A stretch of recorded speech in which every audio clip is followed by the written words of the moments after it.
Hello everyone! Have a great Tuesday ahead po. And for today's video guys, I will be showing you the grown-up size ng isa sa pinakamahal pero pinakamaganda din nating plants. So ayan guys, this is the grown-up size of African talisay. So ayan.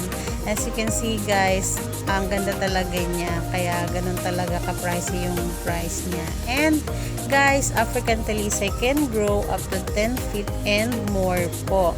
And meron din po tayo nitong green na variety. Ganyan na ganyan din siya. Pero ang leaves po niya is green lang po.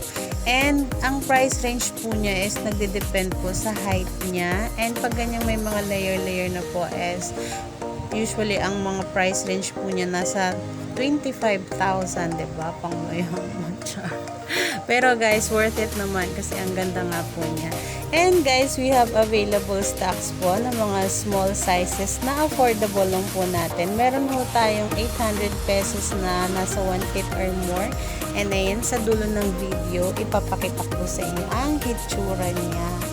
And guys, to those who are interested po, ang ating African talisay can thrive on direct sunlight areas po. Huwag po kayo mag-alala. And you can place your orders with us via online. Just feel free to direct message us your delivery details such as your name, your address, and your phone number. So guys, ito yung actual video ng ating 800 pesos na small size. Malago na rin po siya and kayo na lang din po ang magpapatangkad.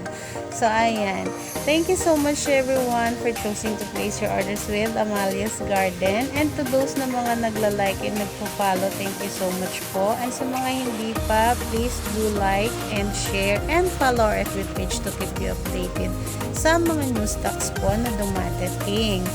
And ayan guys, thank you kay Ma'am Angela. Nagpa-deliver po sila sa atin itong mga African talisay. And meron din po tayong deliver nito sa BE Foams Paranaque. So ayan, thank you so much everyone.